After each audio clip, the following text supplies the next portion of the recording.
Are you a trucker in PA? You're God right. Well, if so, listen closely. You have one chance Do not miss your chance to blow. to change your IRP renewal date. This is called Staggered Apportioned Registration. First of all, what is an IRP?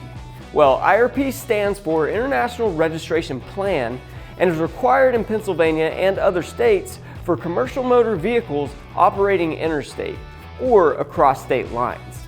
Basically, you have to register your vehicles if they're going to travel in 2 or more member jurisdictions and they're used for transporting persons or property for hire. This applies to power units with a registered weight over 26,000 pounds with 3 or more axles, or a power unit is being used in combination and the weight exceeds 26,000 pounds.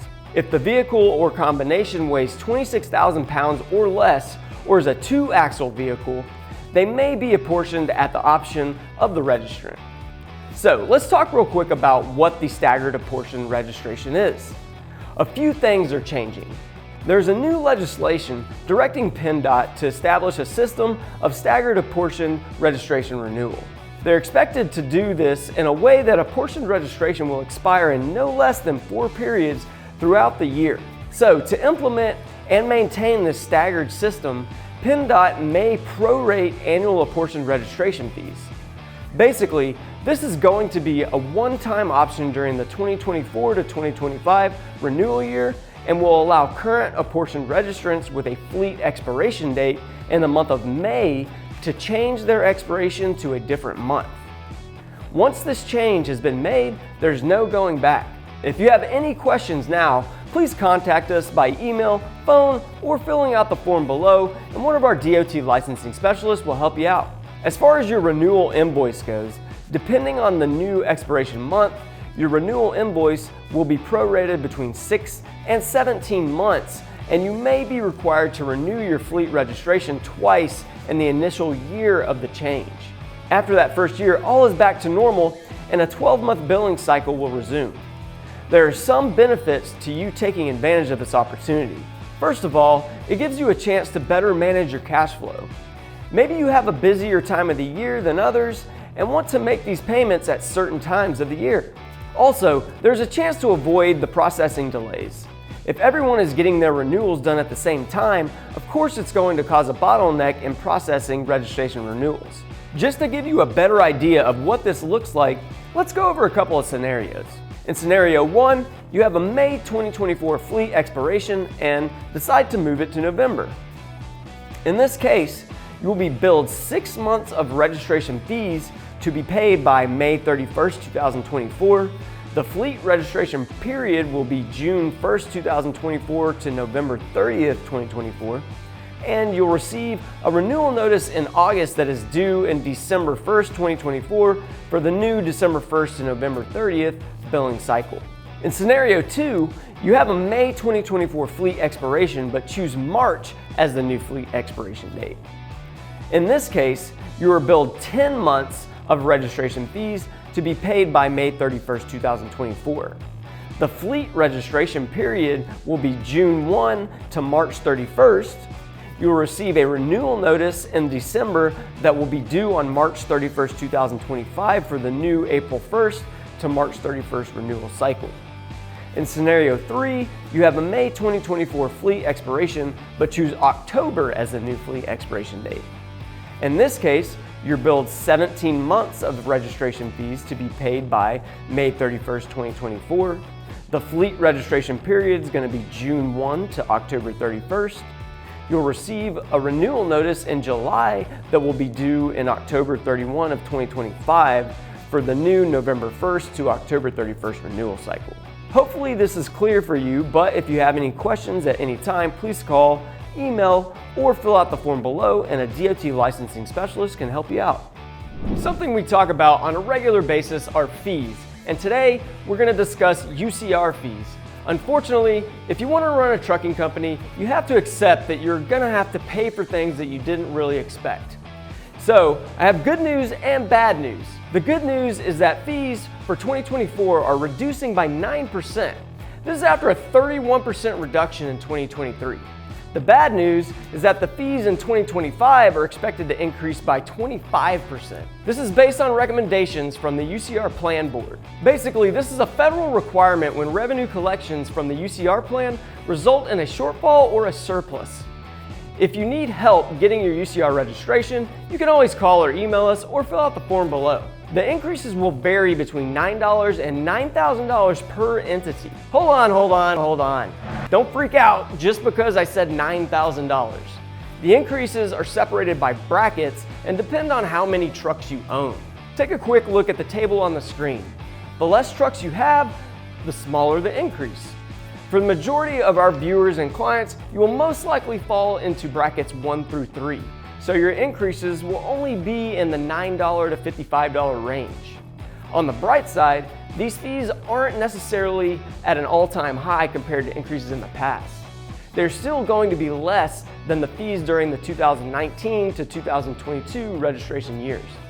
If you are completely lost because I keep saying UCR and you have no idea what that means, let me give you a quick rundown. The UCR program requires all carriers to register their business with a participating state and pay an annual fee based on the size of their fleet. Brokers, freight forwarders, and even leasing companies are also required to register and pay a fee. And just so you know, there are 9 states that are not participating in the program, so they don't get to enjoy that tax cut. But it doesn't mean that you are off the hook. If your state of residence doesn't participate in the UCR program, you're required to purchase a UCR filing in the nearest participating state. Also, any motor carrier who travels over state lines is required to purchase a UCR registration. As I mentioned, we are happy to help with any questions or your UCR registration or renewal. Just fill out the form below and one of our DOT compliance specialists can help you out. All right, buckle up guys. The FMCSA noticed some holes in their process to disqualify drivers. So if that is you, things are going to get a little bumpy as things get even more strict with these drivers. We all know that safety is the most important thing to the FMCSA. So when they look at data and notice that CMV crashes are way higher than passenger vehicles and they're more likely to have fatalities, they get a little concerned and start throwing out new regulations to fix the problem. First of all, a disqualification is the withdrawal of a person's CDL. When this happens, that person would be unable to legally drive a CMV. And this could be temporary or permanent, from 60 days to forever. The length of time for this disqualification depends on the severity of the offense. Now, I won't go into too much detail here because the levels of severity can differ from state to state, so we could be here talking for hours. But we can take a look at the good old state of Pennsylvania as an example. To start, the main thing you need to know is that there are serious traffic offenses and major traffic offenses. In Pennsylvania, serious offenses could be things like following too close, failing to yield in construction zones, reckless driving, speeding of course, the many different ways of improper passing, and more. In Pennsylvania, if you are convicted of 2 serious traffic offenses within 3 years, you'd be disqualified from driving a CMV for 60 days. If you're convicted of 3 in the same time frame, the disqualification goes up to 120 days. If you have questions, feel free to call or email us or fill out the form below and we'd be happy to help you out. Okay, but what about major traffic violations? Well, just so you know, those are worse.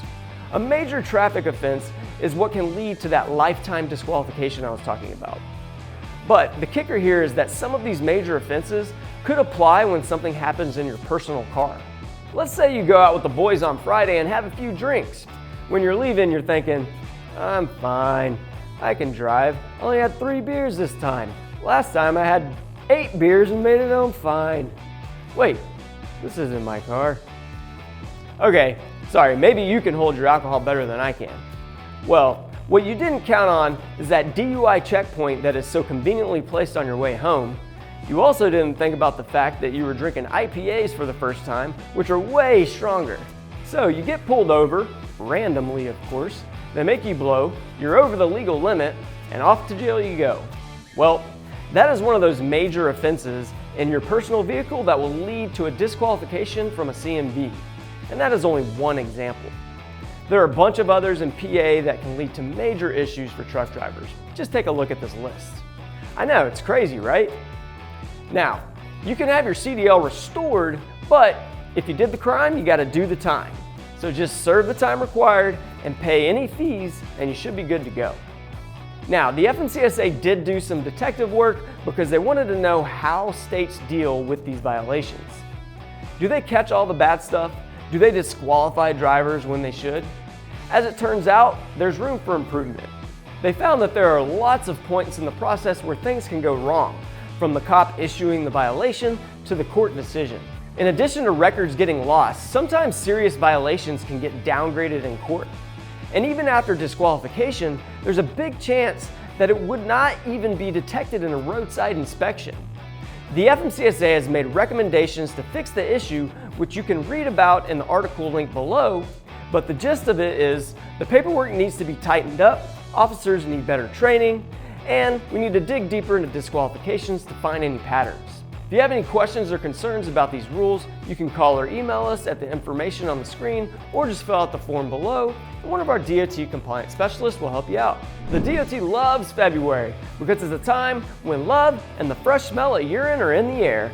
Well, hopefully not that second part. It's just that they're usually making announcements about increasing the random drug testing rates for the coming year. But it looks like they are slacking on showering you with gifts this year. The FMCSA always evaluates the rate of positive drug tests for workers regulated by all of their modes, including the FMCSA, FAA, FRA, FTA, and PHMSA. After their evaluation, the results lead them to either announce an increase or a decrease in the random testing rate. Well, they have just announced that the 2024 DOT random testing rates will remain the same as 2023. And just so you know, this is all dependent on the rate of positive tests. When the number of positive tests for controlled substances increases to equal or greater than 1% within 1 year, the FMCSA has to increase the minimum random testing rate. For example, in 2018, they found there was a 1% increase in the rate of positive tests for controlled substances. So they had to increase the random testing rate from 25% to 50%. Now, if the rates stay below 1% for 3 consecutive years, then the random testing rate will drop back down to 25%. At this point, the earliest the FMCSA could see the testing pool dropping is 2025. So will the FMCSA random testing rate fall in 2025? Well, it could, but since we saw a 1.2% increase in 2021, now we need to see the data from 2022 and 2023 fall below 1%. Ultimately, that would get us to that 1% for the 3 consecutive years. All right, 2022 and 2023, we're counting on you. CNS does offer a comprehensive drug and alcohol consortium service, and we are also a certified consortium and third-party administrator. Give us a call, email us, or fill out the form below, and one of our experts will walk you through the process of implementing random drug tests for your drivers, updating your company drug testing policies, and even record retention. Another thing we are talking about every year is inflation. You know, you go to the store, buy the same old things you always do, and somehow you walk out spending twice as much. Well, that same thing applies with the FMCSA and fines. Hopefully you're not the person that is experiencing this firsthand, but if you are, I'll say 2 things. 1, you're probably not in one of our DOT compliance programs, and 2, you need to be in one of our DOT compliance programs. If you're struggling with fines, just fill out the form below and one of our DOT compliance specialists will get in touch. Now, there is good news. Yay! The FMCSA only increased its maximum fines by 3.24% for 2024.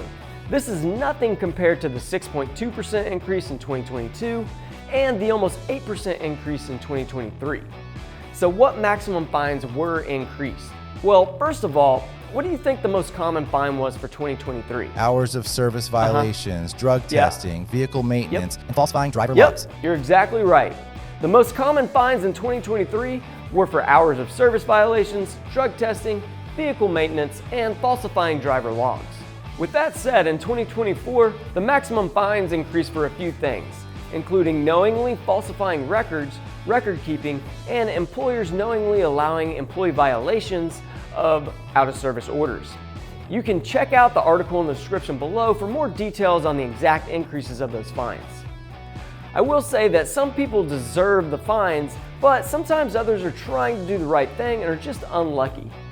Those who deserve it will most likely be getting repeat violations, and you really want to avoid this. You are basically telling them you learned absolutely nothing from your previous audit or fine. It's just like whenever you used to get in trouble with your parents. If you keep doing the same thing over and over again, they're just going to punish you more. You know what I'm talking about. When you were in high school, you would stay out too late, come home, and your dad was weirdly sitting there in the dark waiting for you. So you get grounded, but Nancy Baker was having a party and you've been wanting to talk to her all year, and this is your big chance. So you sneak out of your bedroom window, go out, come back home to the same dark room. Just this time, your dad is so angry you can see the red glow in his eyes. Whatever, totally worth it. Well, the FMCSA sees it the same way. And this is why after multiple offenses, fines get bigger, you are seen as a higher risk, your insurance rates go up, and you might not even be able to hire drivers as easily. So I'm not trying to tell you what to do, but don't get in trouble multiple times for the same thing. I'm just saying.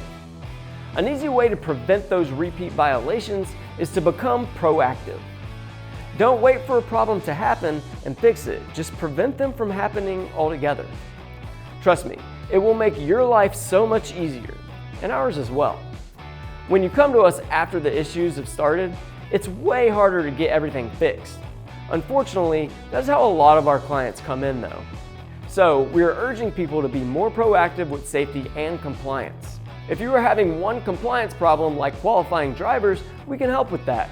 Our DQ file management system is completely customizable to your needs, and we can handle and provide document updating, comprehensive reports, and even routine audits of your DQ files. On the other hand, if you're having a lot of compliance issues, we offer DOT compliance programs that cover everything from ELD management to driver file management to driver training and even CSA score management.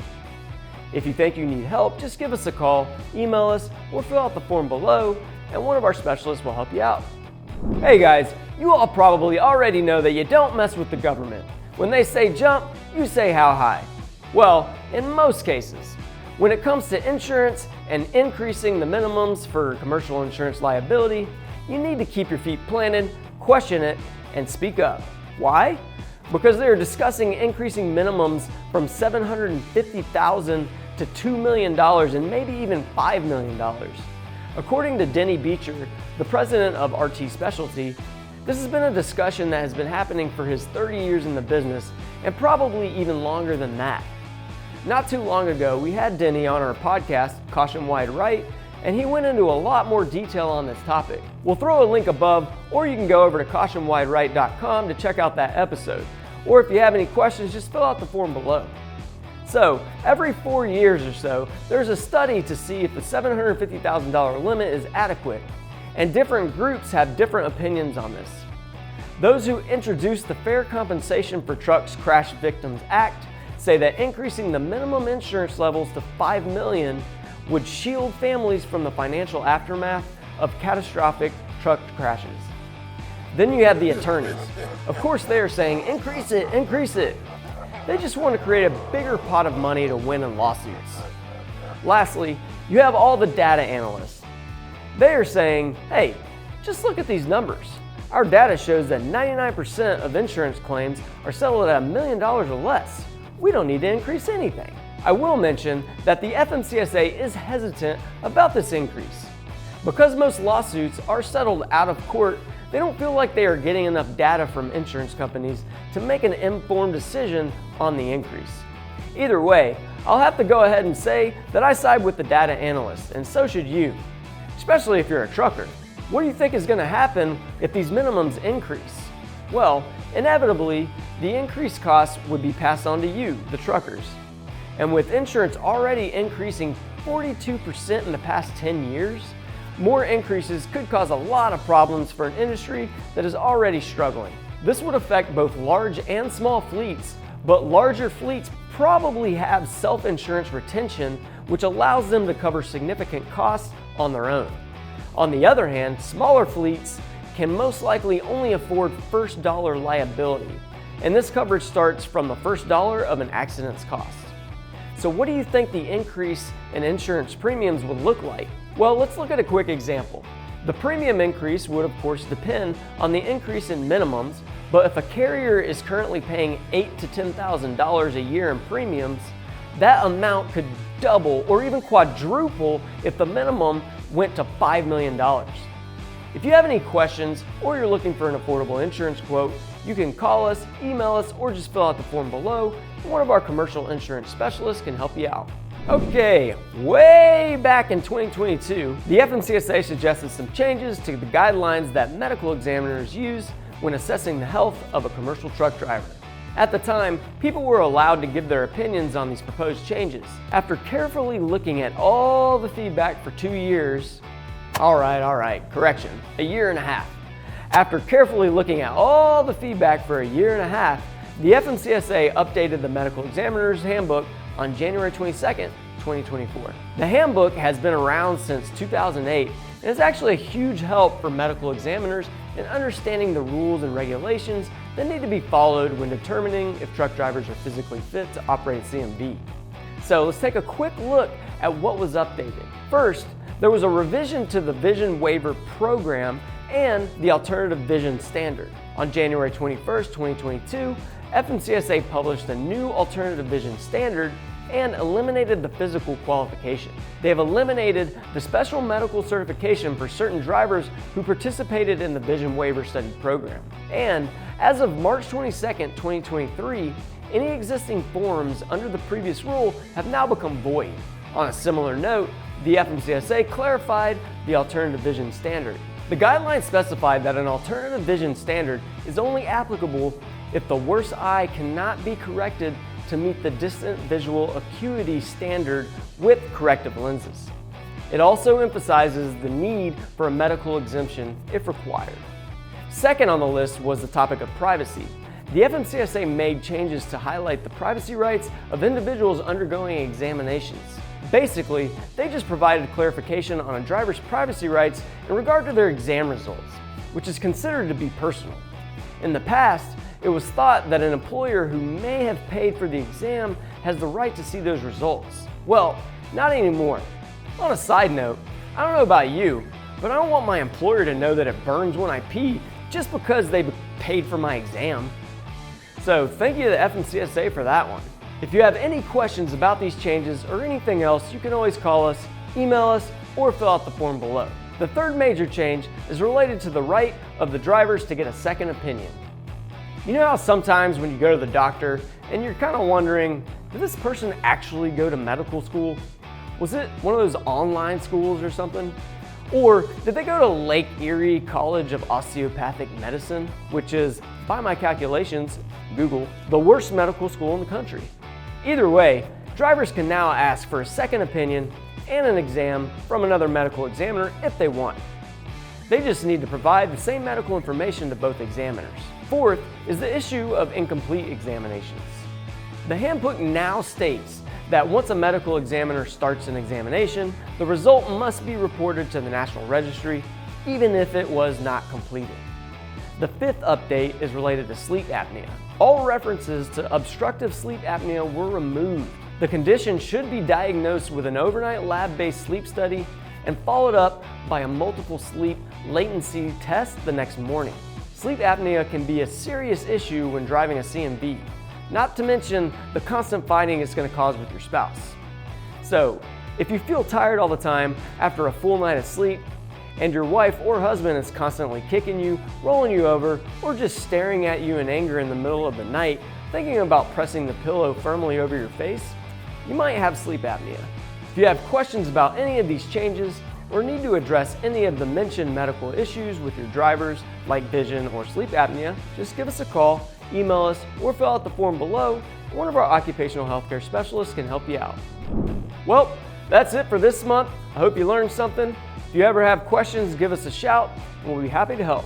See you next month.